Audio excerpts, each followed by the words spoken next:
Sometimes I call that problem-solving juice.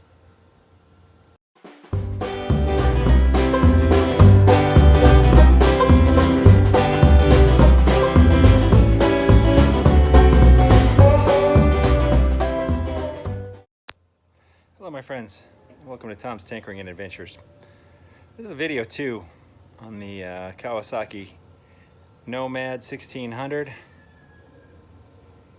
We spent a lot of time this morning messing around with this thing, trying to figure out what the heck was going on, and I think I got the fuel pump figured out. It's been working every time for the last like 25 or 30 times or so.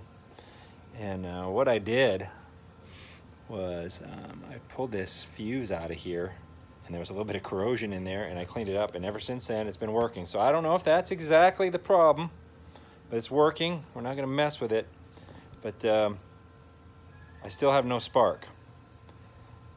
So the first thing that I thought to try was our kill switch here, but I know this thing has been when I turn it off, it won't crank. So I checked that. I went up here, and this is the connector. I checked continuity there. It has continuity when it's on. It has no continuity when it's off, so that appeared to be working. So the next thing I decided to check was the ignition switch. Now, we already had that apart. Remember, we looked at that in the last video. So I will show you on the, this is the wiring diagram here.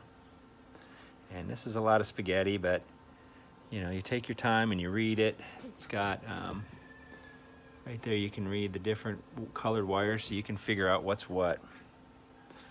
So anyway, our ignition switch says when it is on, it should be connecting the brown, BR, your wire breakdown is over here. So brown, white, and gray, there should be a connection between those two. When you put it in park, you should have white and tail light, and on you should also have the black and the red should be connected. So I removed this thing.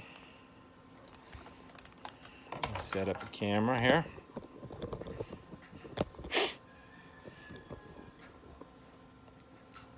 Removed it. We're going to check to see that we have continuity. So currently we are off. That's the way it sits on the bike. So off, on, that means that we should have connectivity between black and, or blue and red. That's what BL is. Blue and red. So that is this, it'll be the upper one and the middle one. So we're going to try to get in there with our probes and read those. Okay, so we have continuity between those, and then we should have between brown, white, and gray. Brown, white, and gray is these two on the side, and then the middle one on the top.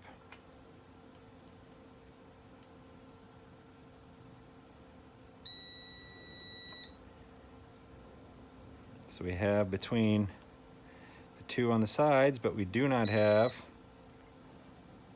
the gray one. And when you read out, the gray is ignition, which would be maybe a good reason why we might not have spark.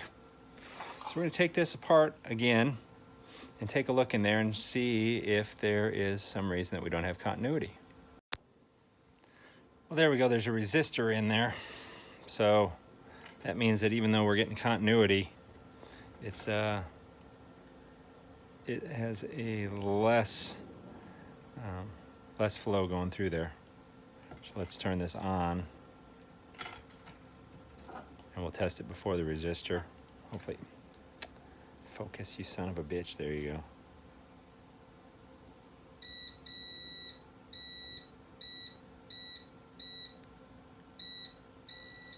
So we do have continuity between them. And then, I don't know why this thing is not focusing.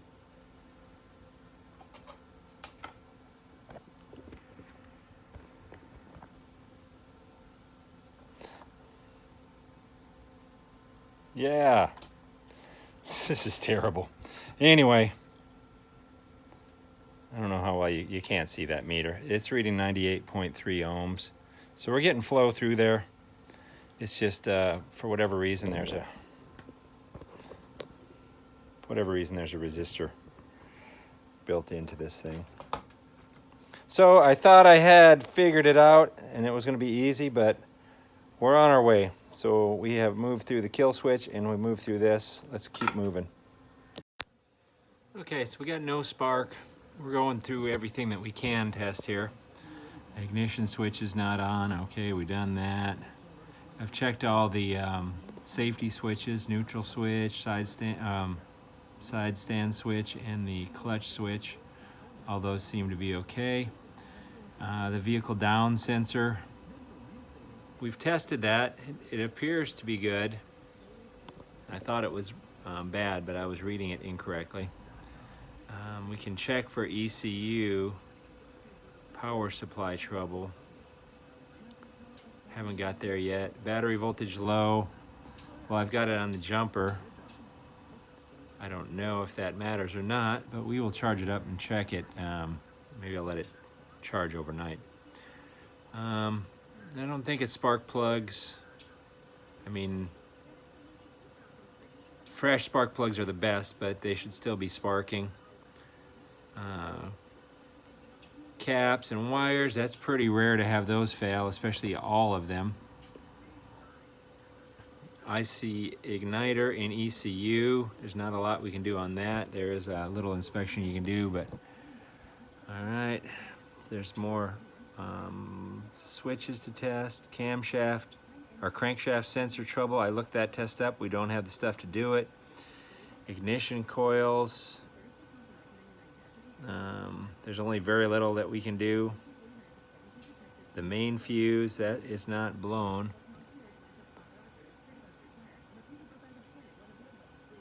I don't know what else we can really check on here. I've checked most of the stuff that I can possibly check. I think, yeah, I'll check the ignition coils, and then I think I'll check the stator to make sure there's nothing shorted out in there. But that's about all I can check on this thing. Okay, so I was running this test here, the coil test. I was able to read this one, primary windings, and it was within specs. I couldn't read that one. For some reason I wasn't able to get a good reading on it. So what I did is I removed the end of the spark plugs. These just unscrew, and I'll show you on the front ones. So I unscrewed them, and then I cut the ends of them off a little bit, which is kind of a common thing. They get kind of corroded inside of there. I reinstalled them, then I put the tank back on. And of course, I don't know if this is going to happen again, but the bike started.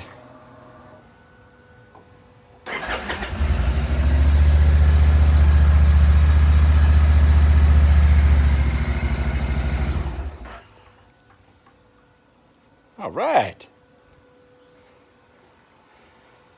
So I am going to, I'll show you how to do this on the front ones here, what I did on the rear. And I don't know if that is what solved the problem, but the bike is running.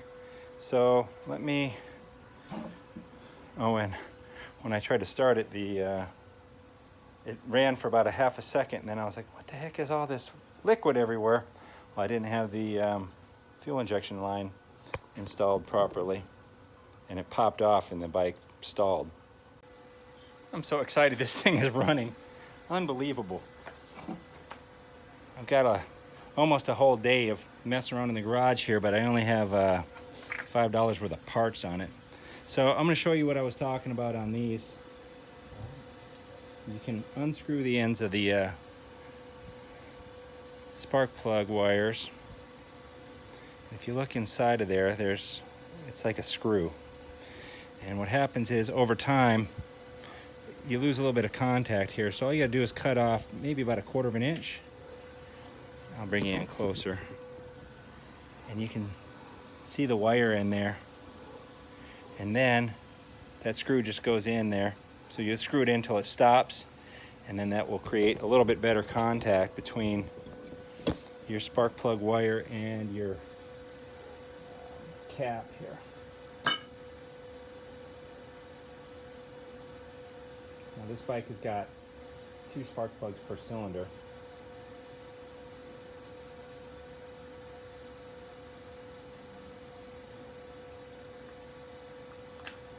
So I'll do the same thing on the other side, and I'm going to put this cover back on here, and then we'll start it up again. Man, I am stoked on this. Okay, so all 4 spark plug wires have been trimmed and reinserted. We've got fuel injection noise.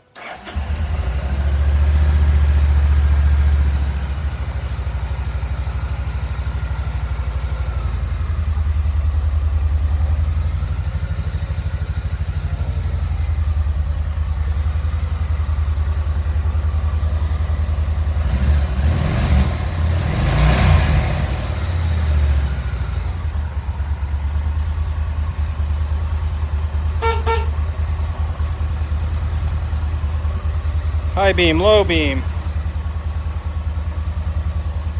Let's see if these lights work.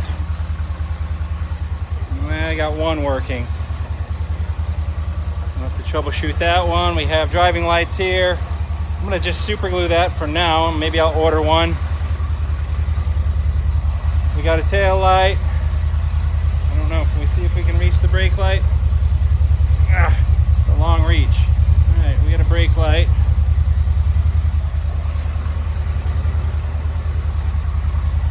Left turn,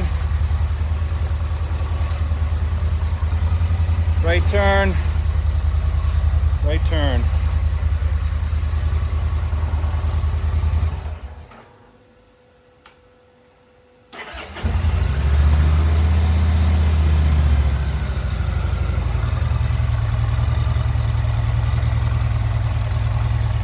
I don't know if that choke does anything, or why you have a choke for a fuel injected bike. Holy smokes, she runs. I spent a lot of time chasing wires on this thing. Holy smokes. My brain is a little bit frazzled, and I've only had one beer, and I think it's time to finish that one and have another. Well, wouldn't you know it, I started to try to straighten things out here so I could test it out, make sure that the transmission and all that sort of stuff works. And now, oh, it didn't start. I tried to start it like 4 times and it didn't start. So there's something that's intermittent on this thing somewhere. There's got to be a bad wire or something somewhere. I'm gonna leave it running and put the seat on it, and I'm gonna take it up and down the driveway. Maybe I better put some pants on, or not. I took the windshield off of it because it was just darn dangerous trying to look through that hazy thing. Yeah, I gotta check out that other light. Let's shut it off and see what happens. I took it up and down the street, got it into 5th gear, and about 30 or 40 miles an hour. It's just, only took it a block, but I was able to get through all the gears. It feels okay. The fuel smells pretty old, so let's see what happens here. Shut it off, turn it back on. Well, we're running again.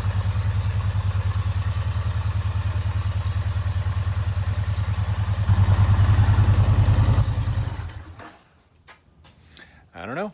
I don't know why it didn't start. I tried it like 3 or 4 times, and then as soon as I got on camera, it's working. So maybe I just need to keep the camera running. There we go. That's what I'm looking for. Yeah. All right.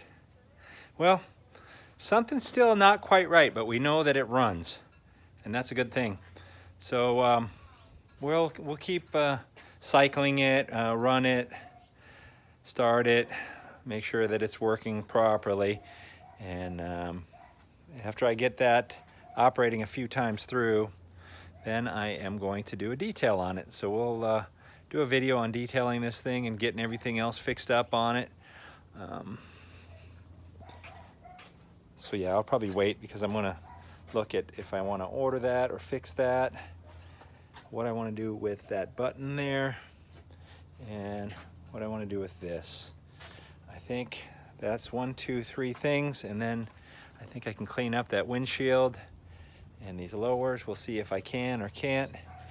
But once I get that done and then clean this bike, I think it's going to be a stunner. It's a nice looking machine. I'm not that big into the cruiser bikes, but this thing definitely has the look going.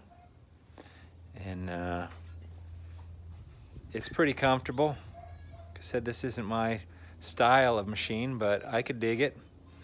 And I don't want to really say what I paid for it, but I am definitely feeling good right now on the deal. So yeah, every once in a while you get a win, every once in a while you get a challenge. Yamaha, talking to you, but she's running good too and looking good. Dang, everything is looking good in here. All right, well, somewhat or mostly successful day, and I got a big smile on my face. And hopefully y'all do too.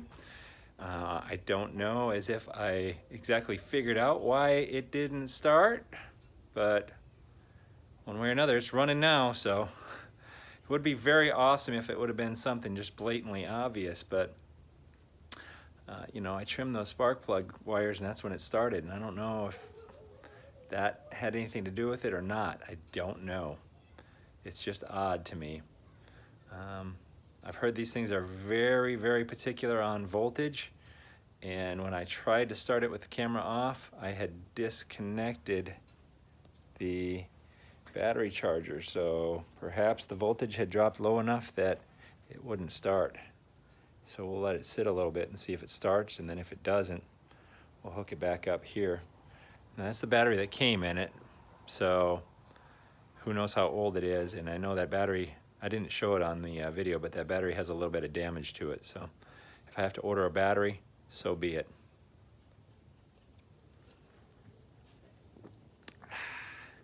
If you're liking what I'm putting out, give me a thumbs up. Leave some comments down below. And if you're not already a subscriber, please consider doing so, because I would love that. I like to see those numbers going up, and that makes me continue to find projects like this and work on them and solve them.